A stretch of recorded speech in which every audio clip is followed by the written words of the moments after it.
میں 70 سال سے ریاضت کر رہا ہوں، 70 سال سے مجاہدہ کر رہا ہوں، 70 سال سے میں کٹھن عبادت کر رہا ہوں، لیکن میں آپ کی طرح نہیں بن سکا۔ حضرت بایزید بستامی رضی اللہ تعالیٰ عنہ نے فرمایا تو نے 70 سال تک جو عبادت کی کسی اللہ والے سے پوچھ کر کے نہیں کی، اللہ والے کی صحبت میں بیٹھ کر کے نہیں کی، تیری 70 سال کی عبادت کو تیرا نفس کھا گیا۔ اگر تو کسی اللہ والے کے ساتھ میں بیٹھ کر کے اگر 70 دن بھی عبادت کر لیتا، اللہ تبارک و تعالیٰ تجھے ولایت کا منصب عطا فرما دے گا۔ تو اللہ والوں کے ساتھ ملنے کا یہ فائدہ ہوتا ہے، بندہ اپنی طرف سے ساری زندگی کوشش کرے، کچھ نہیں ملتا، ہو سکتا ہے کچھ مرتبہ پا جائے، لیکن اللہ والوں کے ساتھ میں چند لمحے بندہ رہ جاتا ہے تو دل کی دنیا بدل جایا کرتی ہے۔ اسی لیے شاہ ولی اللہ محدث دہلوی رحمۃ اللہ تعالیٰ علیہ نے فرمایا تھا اگر زمین ناپاک ہو جائے پاک کرنے کے 2 طریقے ہیں۔ پہلا طریقہ یہ ہے پانی بہایا جائے، پانی بہا کر ناپاکی کو دور کر دیا جائے، زمین پاک ہو جائے گی۔ دوسرا طریقہ یہ ہے سورج کی گرمی اتنی ناپاکی کے اوپر پڑے کہ ناپاکی کو جلا کر کے راکھ کر دے اور ناپاکی کو جلا کر کے ختم کر دے، ناپاکی ختم ہو جائے گی۔ فرمایا زمین ناپاک ہو جائے، پاک کرنے کے 2 طریقے، دل اگر گندا ہو جائے دل کو پاک کرنے کے بھی 2 طریقے ہیں۔ ایک طریقہ یہ ہے اللہ کا خوب ذکر کیا جائے، خوب ذکر کیا جائے، اللہ کا ذکر اتنا کیا جائے کہ ذکر کی گرمی سے دل کی ساری گندگی جل کر کے خاک ہو جائے اور دل اجلا ہو جائے۔ یہ طریقہ تھوڑا مشکل ہے، فرماتے ایک راستہ اور بھی ہے، اگر دل اگر گندا ہو جائے اس کو پاک کرنے کا ایک طریقہ یہ ہے کہ اللہ والے کی بارگاہ میں چلے جاؤ، اللہ والا اگر اس پر نگاہ ڈال دے تو ایک ہی نگاہ کے اندر اللہ دل کو سترہ فرما دے گا۔ دل کو پاک کرنے کا طریقہ ہے، اسی لیے ہم بار بار محفلیں سجاتے، کبھی تو نظر کرم ہوگی، کیونکہ علماء بیان فرماتے ہیں کہ اولیاء کرام اپنے عرس کے موقع پر اپنے آنے والوں کے اوپر خصوصی نظر فرمایا کرتے ہیں، ان کی خصوصی نظر ہوا کرتی ہے۔ تو یہ اللہ والوں کی محفل سجانے آپ اور ہم تو کس گنتی میں، حضرت سیدنا امام اعظم ابو حنیفہ رضی اللہ تعالیٰ عنہ اتنے پائے کے امام، دنیا کے اندر ہزاروں کی تعداد میں اولیاء کرام ان کی اتباع اور تقلید کرتے ہوئے نظر آتے ہیں۔ ان سے کسی نے پوچھا تھا حضور آپ کی عمر شریف کتنی ہے؟ فرمایا 2 سال۔ کہا حضور میرے ساتھ آپ مذاق کرتے ہیں، آپ صرف 2 سال کے ہیں؟ کہا عمر تو بہت ساری ہے لیکن اس عمر کو میں گنتا نہیں ہوں۔ کہا پھر کون سی عمر کو آپ شمار کرتے ہیں؟ کہا لولا السنتان لہلک النعمان، اگر 2 سال نہ ہوتے تو ابو حنیفہ ہلاک ہو جاتا۔ کہا حضور کون سے 2 سال؟ کہا سیدنا امام جعفر صادق کی صحبت میں رہ کر کے میں نے جو 2 سال گزارے ہیں، حقیقت کے اندر زندگی وہی زندگی ہے، باقی سب بیکار ہے۔ امام اعظم جیسا امام کہہ رہا ہے کہ اللہ والے کی صحبت میں جو 2 سال گزر گئے وہی 2 سال ہے، باقی ساری زندگی بیکار ہے۔ لولا السنتان لہلک النعمان، اگر 2 سال نہ ہوتے تو ابو حنیفہ برباد ہو جاتا۔ اللہ اکبر، امام اعظم جیسوں کو جب ضرورت ہے اللہ والوں کی تو ہم اور آپ پھر کس گنتی کے اندر ہیں؟ تو ان محفلوں سے جو دور کرنے کی کوشش کرتے ہیں وہ پہلے ہی سے محروم ہے، اور اللہ تبارک و تعالیٰ نے جنہیں توفیق عطا فرمائی ہے وہ توفیق کے صدقے کے اندر اسی طرح اللہ والوں کے محفلوں کو سجایا کرتے ہیں۔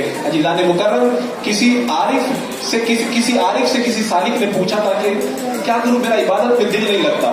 کہا عبادت میں دل نہیں لگتا، ایک راستہ بتاتا ہوں، اللہ والوں کے ساتھ بیٹھا کر۔ کہا کیوں؟ کہا اس لیے کہ اللہ تبارک و تعالیٰ اپنے محبوبین کے دلوں کے اوپر روزانہ اللہ تبارک و تعالیٰ 70 مرتبہ نگاہ رحمت فرماتا ہے۔ جب تو ان کے ساتھ میں بیٹھے گا ہو سکتا ہے کسی دن اللہ کی نظر رحمت تیرے اوپر بھی ہو جائے۔ تو اللہ تعالیٰ جب اپنے پیاروں پہ نظر رحمت کرتا ہے تو اپنے پیاروں کا ساتھ اختیار کرنے والوں پر بھی اللہ تبارک و تعالیٰ نگاہ رحمت فرمایا کرتا ہے۔ حضرت امام احمد بن حنبل سے کسی نے کہا تھا حضور یہ بشر حافی کی بارگاہ میں بار بار آپ کیوں جاتے ہیں؟ آپ اتنے بڑے عالم ہیں۔ کہا ہم جو کتابوں میں پڑھتے ہیں بشر حافی وہ سب کچھ دیکھ کر کے آتا ہے، یہ اللہ والوں کا یہ مقام و رتبہ ہوتا ہے۔ تو حضرت خطیب البراہیم محدث بستمی حضرت صوفی نظام الدین علی رحمت و رضوان کی جو آج عرس کی ہم تقریب منا رہے ہیں، آپ تصوف کے بڑے اعلیٰ مرتبے پر فائز تھے، تصوف کے اعلیٰ مرتبے پر فائز تھے، اور اللہ تبارک و تعالیٰ نے ان کے دل کو وہ سترائی عطا فرمائی تھی کہ جو دیکھ لیتا تھا اس کے دل میں بھی خدا کا خوف پیدا ہو جاتا تھا۔ اذا رہو ذکر اللہ، دیکھو تو خدا یاد آ جائے۔ اور ایک بات میں آپ کو بتاتا ہوں، یہ جو اللہ والوں کو جس ذکر میں لطف آتا ہے، صوفی صاحب علیہ رحمت و رضوان کے ساتھ جو لوگ رہتے ہیں انہوں نے دیکھا ہوگا ہر وقت ان کے لفظ ذکر کے اندر حرکت کرتے رہتے تھے۔ ہم سوچتے ہیں کہ کچھ تسبیح پڑھے، تھوڑی دیر پڑھتے ہیں اس کے بعد میں دل نہیں لگتا ہے، آخر کیا بات ہے اللہ والوں کا دل اتنا کیوں لگتا ہے اس کے اندر؟ میں آپ کو بتاتا ہوں، اگر کوئی بندہ دنیا کا نشہ کرتا ہے، تو پہلے تھوڑا نشہ کرتا ہے, اس کے بعد میں اس کو نشہ پڑ جاتا ہے اور نشہ کرنا پڑتا ہے, پھر طلب بڑھ جاتی ہے اور نشہ کرنا پڑتا ہے, اور پھر اگر اس کو نشہ نہ ملے تو اس کی حالت جو ہے وہ عجیب و غریب ہونے لگ جاتی ہے. جب دنیا کے نشے کا یہ حال ہے تو وہ جام محبت اس نشے کا حال کیا ہوگا. اللہ والے جب اس جام محبت کو پیتے ہیں, ذکر کا جب ان کو نشہ چڑھتا ہے, پہلے تھوڑا ذکر ہوتا ہے, جب نشہ اور تیز ہوتا ہے اور ذکر بڑھتا ہے, پھر حال یہ ہو جاتا ہے جب تک خدا کا ذکر نہ کرے پھر ان کا جو ہے وہ نشہ ختم نہیں ہوتا. ان کا دل کہتا ہے کہ اللہ کا ذکر کرتے رہیں. حضرت ثابت بنانی رضی اللہ تعالیٰ عنہ نے اللہ کی بارگاہ میں دعا کی تھی, اے اللہ اگر تو قبر کے اندر کسی کو نماز پڑھنے کی اجازت دے تو مجھ کو ضرور نماز پڑھنے کی اجازت دے. آج ہم نماز نہیں پڑھتے. ہمارے کتنے پروگرامات ہوتے ہیں, ہر دن کہیں نہ کہیں تقریر ہوتی ہے, تقریر سنتے ہیں اور سن کر کے اٹھ کر کے ہم چلے جاتے ہیں. اللہ والوں کے حالات سنتے ہیں, اٹھ کر کے ہم روانہ ہو جاتے ہیں. مجھے بتاؤ, اگر آپ نے 50 جلسے کیے, 50 تقریریں سنی, ہزاروں نعرے لگا دیے, لیکن اگر آپ نمازی نہ بن سکے, آپ کی زندگی میں اگر تبدیلی نہ آئی, تو پھر تقریر سننے سے آپ کو کیا فائدہ ہوا؟ جلسہ کرانے والوں کو جلسہ کرانے سے کیا فائدہ ہوا؟ جلسہ اسی لیے تو کرایا جاتا ہے, اللہ والوں کی محفل اسی لیے تو سجائی جاتی ہے تاکہ لوگ سننے کے لیے آئیں, سن کر کے جائیں اور اپنی زندگی کے اندر کچھ تبدیلی پیدا کریں. یہ دیکھو, یہ ہے اللہ والے. حضرت ثابت بنانی صرف دنیا میں نہیں بلکہ کہتے ہیں, اللہ اگر تو مرنے کے بعد قبر کے اندر کسی کو نماز پڑھنے کی اجازت دے تو اے پروردگار تو ثابت کو ضرور اجازت دینا. اور حضرت عبداللہ بن عباس رضی اللہ تعالیٰ عنہ جب ان کی آنکھ کے اندر تکلیف ہوئی, طبیب کو بلایا گیا. طبیب نے کہا میں علاج کروں گا, دوا لگاؤں گا, لیکن آپ کو چند وقت کی نماز چھوڑنا پڑے گا, آپ آنکھ وغیرہ پہ پانی وغیرہ بھی نہیں لگا سکتے. حضرت عبداللہ بن عباس رضی اللہ تعالیٰ عنہ نے ایسا جواب دیا, سنیے اس کو سنو اور اپنی زندگی کے اندر تبدیلی پیدا کرو. حضرت عبداللہ بن عباس فرماتے ہیں, مجھے ساری زندگی اندھا رہنا تو گوارا ہے, لیکن ایک وقت کی نماز چھوڑنا مجھے گوارا نہیں ہے. حضرت صوفی باصفا رضی اللہ تعالیٰ عنہ کی زندگی کو پڑھو. جب آپ ایم پی کے سفر میں تشریف لے گئے, گاڑی کے اندر آپ نے اپنے ساتھ میں جو مولانا صاحب تھے ان سے پوچھا کہ عصر کی نماز کہاں پڑھیں گے؟ کہا حضرت شہر میں پہنچ کر کے پڑھیں گے. حضرت خاموش ہو گئے. حضرت صوفی باصفا قدس سر العزیز نے تھوڑی دیر کے بعد میں پھر پوچھا عصر کی نماز کہاں پڑھیں گے؟ کہا حضرت شہر آنے والا ہے, پڑھیں گے. حضرت خاموش ہو گئے. ٹریفک کی وجہ سے ٹائم کافی لگ گیا. حضرت نے پوچھا نماز کب پڑھیں گے؟ کہا حضرت پڑھیں گے. حضرت جلال میں آ گئے. کہا گاڑی روکو, پہلے یہیں پہ نماز پڑھیں گے, اس کے بعد میں شہر کے اندر داخل ہوں گے. اللہ والوں کا تو طریقہ یہ ہے, سفر میں نماز نہیں چھوڑتے. اور ہم نرم بستروں پہ جب پڑے رہتے ہیں, خدا کے گھر کا منادی آواز دیتا ہے حی علی الصلاۃ حی علی الصلاۃ, لیکن ہمیں ذرہ برابر بھی اس کا احساس نہیں ہوتا. عزیزان مکرم, ہمارے بزرگوں کا تو یہ حال ہے. حضرت محمد ابن سیری کہتے ہیں, اگر مجھ سے یہ کہا جائے کہ یا تو جنت میں چلے جاؤ یا تو 2 رکعت نماز پڑھ لو, حضرت محمد بن سیری کہتے ہیں میں جنت میں جانے کے بجائے 2 رکعت نماز پڑھنا پسند کروں گا. کہا جنت اور 2 رکعت اگر 2 طرف رکھ دی جائے, کہا جائے یا تو جنت میں چلے جاؤ یا 2 رکعت نماز پڑھ لو, کہتے میں جنت کے بجائے 2 رکعت نماز پڑھنا پسند کروں گا. آج لوگ کہتے ہیں فلاں پہ اللہ کا بڑا کرم ہے, فلاں پہ اللہ کا بڑا کرم ہے.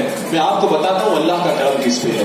میرے آقا صلی اللہ تعالی علیہ وسلم نے ارشاد فرمایا, اس بندے پر اللہ کا بڑا کرم ہے جس بندے کو اللہ نے 2 رکعت نماز پڑھنے کی توفیق عطا فرمائی. لوگ کہتے ہیں اللہ نے فلاں کو مالدار کر دیا, اس پہ اللہ کا کرم ہے. میرے آقا فرماتے جس کو 2 رکعت نماز پڑھنے کی توفیق دی گئی اس بندے پہ اللہ کا بڑا کرم ہے. اور یہ ابھی نہیں پتا چلے گا, یہ مرنے کے بعد جب بندہ قبر میں چلا جائے گا تب پتا چلے گا. ایک بندے کا جب انتقال ہوا اور اس کے بھائی نے 2 رکعت نماز اس کی قبر کے پاس پڑھی, خواب کے اندر اپنے بھائی کو دیکھا, بھائی آیا تو اس نے حال چال پوچھا, کہا تم کو کس چیز کی ضرورت ہے؟ تو مرنے والے بھائی نے اپنے بھائی سے کہا کہ میرے انتقال کے بعد میں جو 2 رکعت نماز تم نے میری قبر کے پاس پڑھی تھی بس وہ 2 رکعت چاہیے. یہ مرنے کے بعد 2 رکعت اتنی قیمتی ہو جاتی ہے.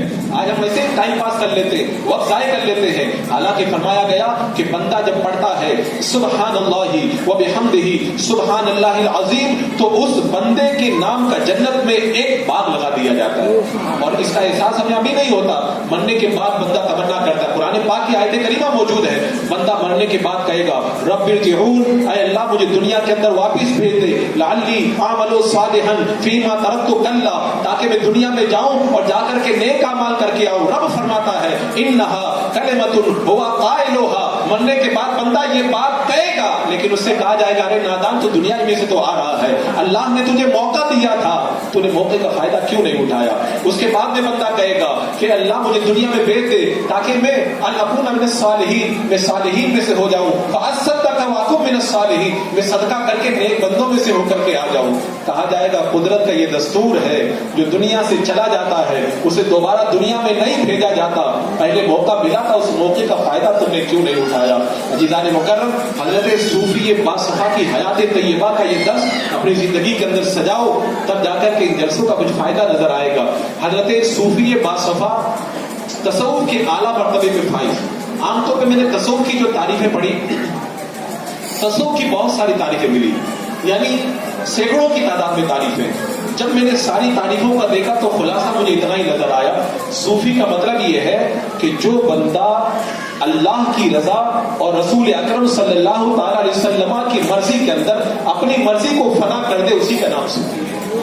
یعنی بندہ کہے کہ میری کوئی مرضی نہیں، جو میرے رب کی مرضی وہی میری مرضی، جو میرے آقا کی مرضی وہی میری مرضی۔ حضرت سعد بن ابی وقاص رضی اللہ تعالیٰ عنہ یہ ان صحابہ میں سے ہے جن کو میرے آقا صلی اللہ تعالیٰ علیہ وسلم نے مستجاب الدعوات ہونے کی دعا کی تھی۔ لوگ آپ کی بارگاہ میں آتے تھے اور آپ سے دعا کرواتے تھے، آپ جس کے لیے جو دعا کر دیتے وہ دعا قبول ہو جاتی۔ اگر مالداری کی دعا کر دیتے بندہ مالدار بن جاتا، شفا کی دعا کر دیتے بندہ شفا یاب ہو جاتا۔ حضرت سعد بن ابی وقاص رضی اللہ تعالیٰ عنہ اپنی زندگی کے آخری ایام کے اندر نابینا ہو گئے۔ لوگ آپ کے پاس میں آئے، آنے کے بعد میں عرض کیا حضور آپ جس کے لیے دعا کرتے ہیں اللہ تبارک و تعالیٰ قبول فرما لیتا ہے، آپ اپنے لیے دعا کیوں نہیں کرتے تاکہ اللہ تبارک و تعالیٰ آپ کو آنکھوں کی بینائی عطا فرما دے؟ حضرت سعد بن ابی وقاص رضی اللہ تعالیٰ عنہ نے جواب کے اندر ارشاد فرمایا، اللہ تبارک و تعالیٰ نے مجھے نابینا بنایا، اس کا مطلب یہ ہے کہ اللہ کی مرضی یہی ہے کہ میں نابینا رہوں، جو میرے رب کی مرضی ہے وہی میری مرضی ہے، میں اس کے لیے دعا نہیں کروں گا۔ یہ ہوتا ہے کہ بندہ اپنے رب کی رضا کے اندر فنا ہو جائے۔ تو جب بندہ اپنے رب کی رضا میں فنا ہو جاتا ہے پھر خدا کے سوا کسی سے نہیں ڈرا کرتا۔ حضرت صوفی باصفا رضی اللہ تعالیٰ عنہ تقویٰ کا یہ عالم ہے۔ میں نے ایک روایت کے اندر پڑھا ہے، ایک درزی کے پاس میں حضرت صوفی نظام الدین علی رحمت و رضوان ایک ٹیلر کے پاس تشریف لے گئے، اپنا کرتا آپ نے پیش کیا، کہا یہ کرتا کچھ تنگ ہے، اس کو تھوڑا کشادہ کر دو۔ ٹیلر نے باتوں باتوں کے اندر ایک کپڑا جوائن کر کے اس کی آستین کو کشادہ کر دیا۔ حضرت صوفی باصفا رضی اللہ تعالیٰ عنہ نے فرمایا کہ تم نے یہ کپڑا کہاں سے لگا کے جوڑا؟ کہا میرے پاس میں کسی کا ایک کپڑا پڑا ہوا تھا، اسی کو میں نے جوڑ دیا ہے، آپ کی آستین کو کشادہ کر دیا ہے۔ حضرت صوفی نظام الدین علی رحمت الرضوان نے فرمایا کسی اور کا کپڑا تم نے اس کی اجازت کے بغیر میرے کپڑے میں کیوں جوڑا؟ فوراً اس کو نکال کر کے الگ کرو، کل قیامت کے دن میں اس کا حساب کیسے دوں؟ آج ہم لوگوں کی کیا کیا چیزیں ہڑپ کر جاتے ہیں۔ حضرت صوفی نظام الدین علی رحمۃ الرضوان کا تقویٰ دیکھو، کہا میرے کپڑے کے اندر تم نے کسی غیر کا کپڑا اس کی مرضی کے بغیر ایک ٹکڑا ہی کیوں جوڑا؟ اس کو پھاڑ کر کے الگ نکالو۔ آپ باہر تشریف لے گئے، دکان سے تھوڑا سا کپڑا خرید کر کے لائے اور کہا میرا کپڑا میرے کپڑے کے اندر جوڑو۔ یہ تھا تقویٰ پرہیزگاری کا عالم۔ ایک بار آپ